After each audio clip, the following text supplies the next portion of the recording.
Welcome to The Worthy House, where we offer reality-focused writings on a variety of topics, often on history, politics, and, in general, on human flourishing in a post-liberal future.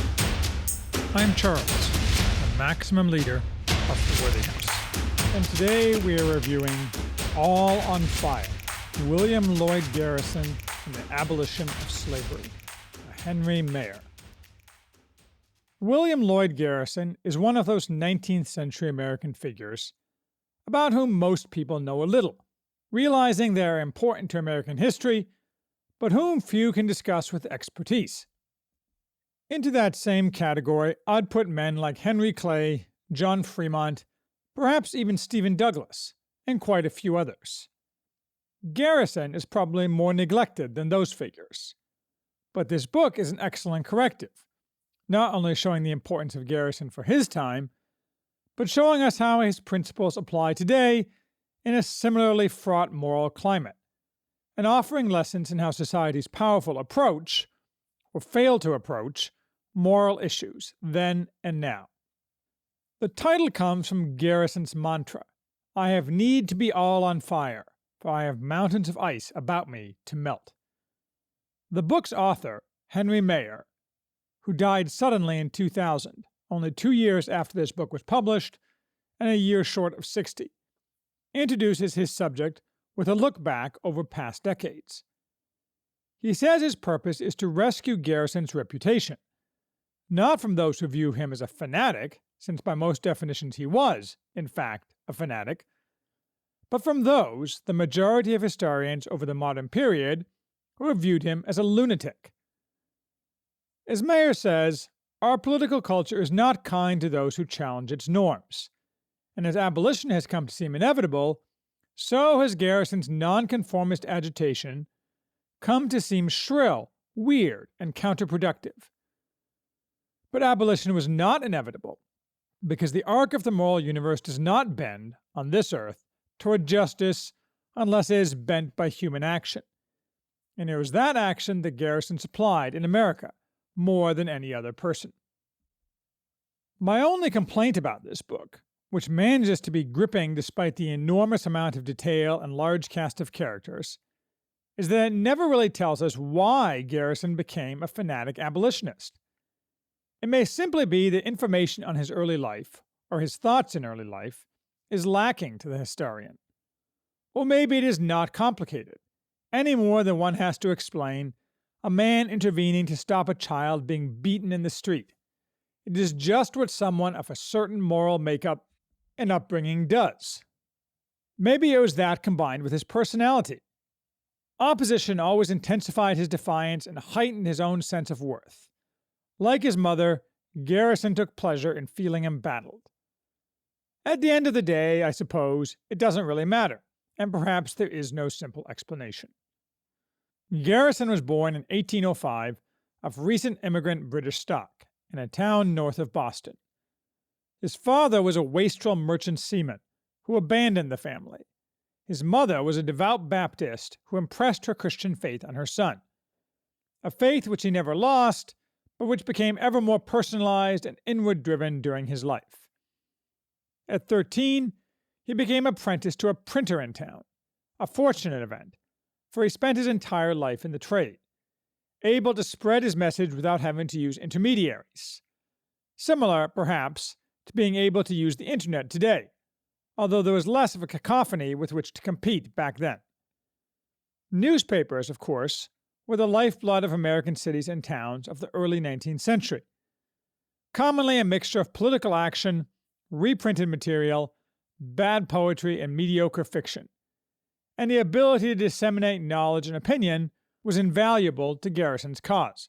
So, at 21, Garrison started his own generalist newspaper, but lasted only 6 months before being effectively forced out because of local politics, whereupon he moved to Boston, the center of his professional existence for the rest of his life. Although he was firmly Baptist, Garrison fell in with the circles around Lyman Beecher, the noted Presbyterian minister. Temperance, not slavery, was the issue of the day, and Garrison was soon asked to edit a temperance-focused newspaper. by chance, Garrison was introduced to a Quaker harness maker, Benjamin Lundy, who, incensed by the sight of slaves being sold in Virginia, had taught himself printing and started an anti-slavery newspaper, the Genius of Universal Emancipation. While the northern states had abolished slavery, that movement had no impact on the southern states, where there were larger numbers of slaves.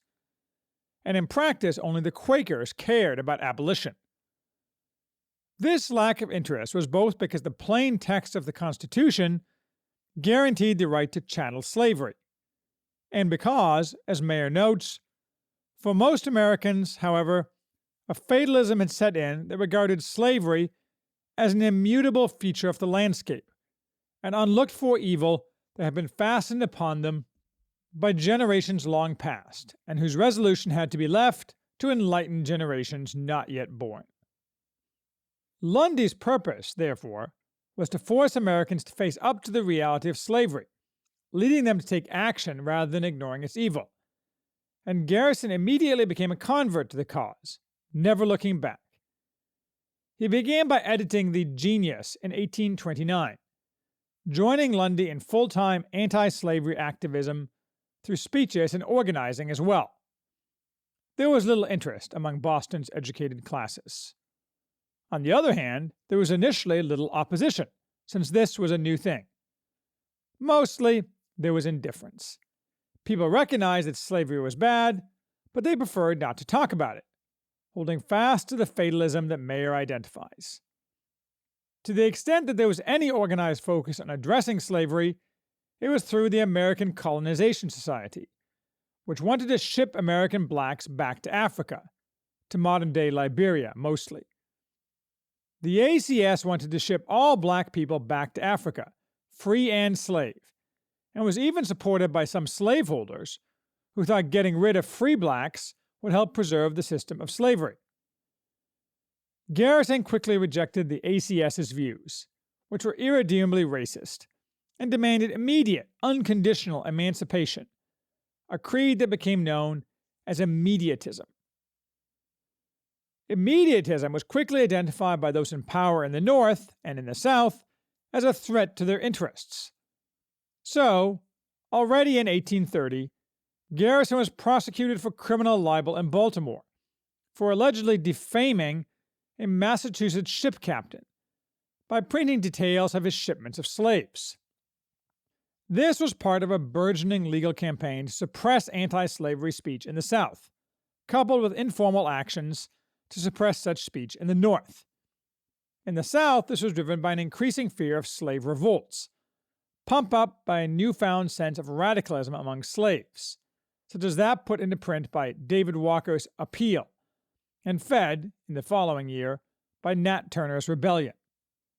In the North, it was driven by commercial interests afraid of disrupting trade. Garrison was sentenced to 6 months in jail, of which he served nearly 2 months, in comfortable conditions, before an anti-slavery New York philanthropist, Lewis Tappan, paid the considerable fine, and offered more money to support the Genius. It doesn't take much to realize that these suppression techniques haven't changed in modern times, and are used today against Garrison's moral successors. Witness, for example, the indictment of pro-life activists such as David DeLayden for activities that will be celebrated as whistleblowing if done in the service of leftist causes. The left today, and for the past 50 years, has controlled the courts, and today controls, in many states, such as California, the entire justice system, with respect to social issues, just as the moral equivalents of today's leftist judges controlled the courts in the antebellum South. Such control allows suppression of dissenting viewpoints by harnessing the might of the state, and has no good response short of violence. On the other hand, I suppose we should be grateful that we did not see, at least not yet, the huge expansion of such abuses that would inevitably have characterized a Hillary Clinton administration. Conservatives, though, should not congratulate themselves overmuch on their apparent heroic parallels to Garrison. Yes, pro-life activists are morally indistinguishable from Garrison, and equally deserving of our praise. But other bitterly contested conservative stands today, such as against same-sex marriage, are less clearly analogous, though also driven by religious beliefs. The abolition of slavery was something in which Christian and Enlightenment beliefs were aligned, even if non-Christian and deist Enlightenment figures like Thomas Jefferson only paid lip service to ending slavery. And to the extent that the abolition of slavery is tied to the emancipatory drive that is part of the philosophy of the Enlightenment much more than of Christianity, and which is nearing its logical atomized conclusion today, it fits better with the program of the left. Thus, an honest historical observer would place Garrison mostly on the left of his day, not on the right, the traditional right at least, although that's analogy, not typology. His religiosity masks this point, given that the left has abandoned any form of real religiosity, though today's right is well on its way to doing so as well. Really, I think, given changed circumstances, other than pro-life advocates, nobody today can correctly claim Garrison as a moral predecessor. That aside, and back to history, Lundy had moved on to other forms of activism by the time Garrison got out of jail. So Garrison went around speaking and trying to raise money for a new newspaper. By this time, people in the North were mostly hostile, or at least the ruling classes were. The doors of lecture halls and churches were shut to him, so he ended up speaking in barns and warehouses.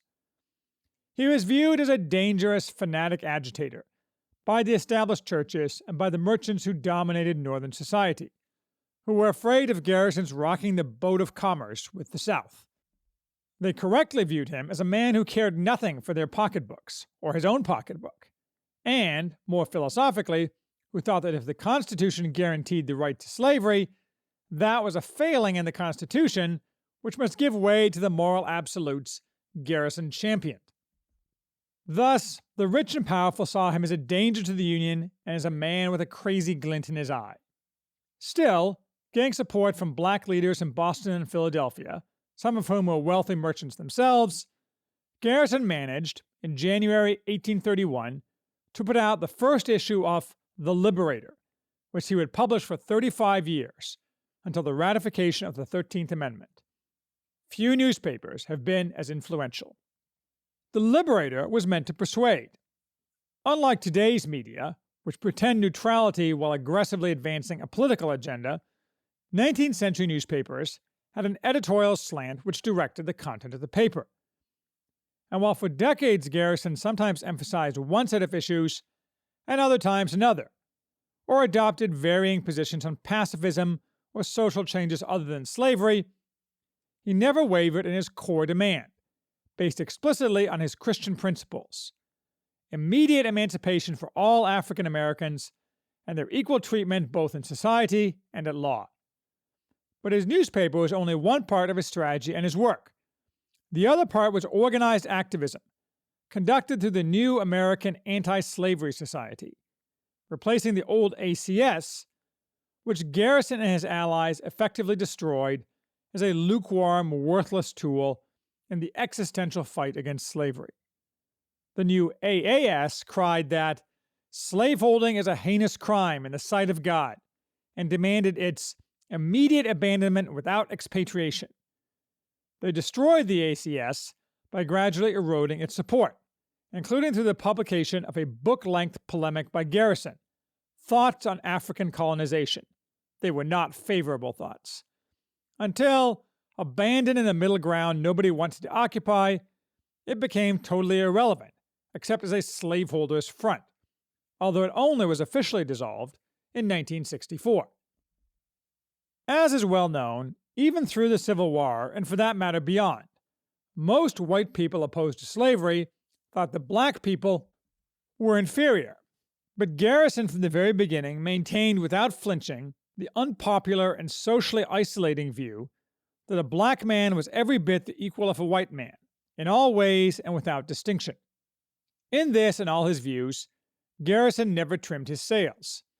For him, the truth was what the truth was, and his job was not to find a political compromise, but to bring others to the truth. Therefore, Garrison was, almost always, opposed to political action. Not only did the Liberator rarely cover politics, Garrison and most of his allies in the AAS refused to vote at all, instead pressing moral suasion, although this issue caused a variety of splits in later years, with some third parties being formed and failing miserably. Garrison grew to be violently opposed to the Constitution, at one point publicly burning a copy. He was not philosophically opposed to the Constitution in the abstract, but rather followed the logical path that if, as was generally agreed, the text of the Constitution protected slavery, and slavery must be destroyed, the Constitution, if it could not be amended, which it could not be in practice, would have to go. And again, logically, the only mechanism for that would be disunion, the formation of two new countries. This was the position Garrison espoused prior to the Civil War: abolition or disunion. By the same token, retail political action was pointless, since it was never going to lead to either. This was a radical position, but of course, Garrison was right. Perhaps a lesson for us in these days of fraying ties and massively incompatible and increasingly divergent positions among different groups of Americans. Mayer covers all this and the subsequent 30 years in great but interesting detail. He discusses Garrison's trips to and alliances with British abolitionists, who, again led exclusively by vigorous Christians, had managed to obtain abolition in Britain and its West Indian colonies through parliamentary action. He met with the aged William Wilberforce and the main English abolitionists, including George Thompson. Garrison noted that in England, black people did not have the social debilities they had in America, reinforcing Garrison's vigorous distaste for the near-universal view of Americans to the contrary. Mayer covers the mob violence repeatedly directed at Garrison in Boston and Philadelphia. Along the way, Garrison got married and had several children. Despite his well-deserved reputation as a firebrand, in person Garrison was mild, humorous, and fun to be around, and even his speeches were fiery more in content than in delivery, although they always had a glowing iron core. He worked with scores of other influential anti-slavery activists, white and black, including Frederick Douglass, with whom he ultimately came into some conflict, and Harriet Tubman. Ultimately, Mayer covers the gradual dominance of abolitionist sentiment in the North, the hardening of Southern defense of slavery, the run-up to the Civil War, including Bleeding Kansas, the Fugitive Slave Law, Dred Scott, the disintegration of the Whigs, the elections of 1856 and 1860, and the Civil War itself, all viewed through the lens of Garrison's life. All on Fire concludes with the Emancipation Proclamation, the 13th Amendment, and the 14th and the 15th, and Garrison's subsequent closure of The Liberator, its purpose accomplished. Mayer also covers the old abolitionists' remaining years, in which he was often viewed as suspect by his old allies because he regarded the Liberators and the AAS's goal accomplished, and did not view new political matters relating to Reconstruction, though very important, as having the same moral gravity as abolition itself. True enough, though also a failure to anticipate that abolition would be far from enough to accomplish complete emancipation for African Americans. He died in 1877, full of years and with a happy family, a man who set his mind to a God-given task and accomplished the charge he had been given. While all this is important history, we can see that some of the challenges Garrison faced are still faced today by those who engage in moral crusades, all of which are conservative in content. Every single modern left crusade, except perhaps certain ones related to African Americans, is mere cannibalistic identity politics or insanity lacking any actual moral content. Most notably, we can see that it is still an uphill battle to challenge the interests of the powerful. In Garrison's time, the powerful were concentrated in the upper classes, in business, and in the mainline churches. Today, more power is located in a variety of other groups who are able to decide what is news, or who can direct opprobrium onto disfavored groups through social media and its censorship, or who, as I mentioned above, control the courts, or who are professional agitators, such as that extremist hate group, the so-called Southern Poverty Law Center. Most powerful of all is when these combine with big corporations, either because their leaders want to virtue signal or because their leaders perceive it as in their economic interest to cooperate, to gain business, or to avoid a tax that may lead to lost sales. Thus, for example, pressure groups demanding acceptance and celebration of homosexual marriage have been very successful at vicious campaigns to restrict religious freedom, such as the notorious and successful effort to force Mike Pence's Indiana to repeal a Religious Freedom Restoration Act, a RFRA, identical to the federal law that has been in effect for decades.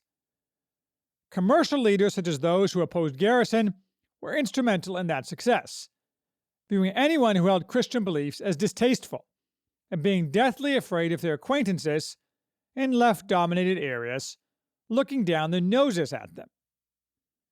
At the time of Pence's disgraceful knuckling under to such pressure, I was on the board of directors of a small publicly traded bank, and the spineless sniveling of the other board members was really a sight to behold. They, none of whom would describe themselves as left, crawled all over each other to complain about RFRA and to spend money advertising the bank's implicit repudiation of it, even though certainly very few of the customers cared what the bank thought, and those that did care most definitely heavily favored RFRA. No matter. Virtue signaling was the order of the day, and the same men, with one token woman, would have turned up their noses at William Garrison in just the same way. On the other hand, some things do change, and the forces of evil are very good at learning their lessons. If there were an equivalent of the Liberator today that, for example, was successfully turning people against our current radical pro-abortion regime, it would be suppressed effectively and would not be able to have the impact that Garrison did. Some of that would be direct censorship by government action, such as SWAT raids on the businesses and houses of its publishers and writers, as has been done repeatedly to conservatives in recent years, though not yet of media types. Coupled with seizure of assets to prevent further publishing, along with indictments for bogus crimes. This will be coupled with private strike lawsuits organized by deep-pocketed leftists in cooperation with the leftists who utterly dominate large law firms and donate every year tens or hundreds of millions of dollars in free legal services to advance leftist causes, while refusing even paid services for conservatives. At the same time, Facebook, Google, and Twitter would suppress the reach of today's Liberator, ensuring it disappeared from news feeds as hate speech or fake news, formally banning or shadow banning anybody sharing its articles, forbidding monetization of its content, and suppressing its appearance in search results. Today, Twitter, for example, announced a new automatic algorithm to do just this. Although its use was not specified, nobody is fooled, least of all those who run Twitter. Along the way, crowdfunding platforms would make sure their use was denied to anyone defending himself or others against these attacks. Some taste of this can be gained from Facebook's and Google's attempts to ensure a pro-abortion result in the upcoming Irish referendum on modifying the Irish Constitution. Google, for example, has banned advertising on the topic, and Facebook has banned advertising from outside the country. You can be sure that if advertising was perceived as beneficial to the pro-abortion side, it will be made easy, reduced in price, and heavily promoted. But since the Irish political and media establishment is moving in lockstep to legalize baby murder in one of the last European countries where babies in the womb are protected, and have themselves taken the lead in suppressing contrary voices inside Ireland, Google and Facebook have joined in to prevent external voices from being heard. Thus, today's conservatives should not take from Garrison the simplistic lesson that merely by adhering to the principle reform is commotion, that they can take the same path, since in the modern world their commotion will be punished and suppressed and never be heard. This is, of course, one of the prime challenges facing conservatives today, both in their moral crusades in which they are Garrison's successors, and in their moral crusades that are less emancipatory in nature. moral suasion is, sadly, unlikely to be enough. So in the end, more stringent methods will be necessary.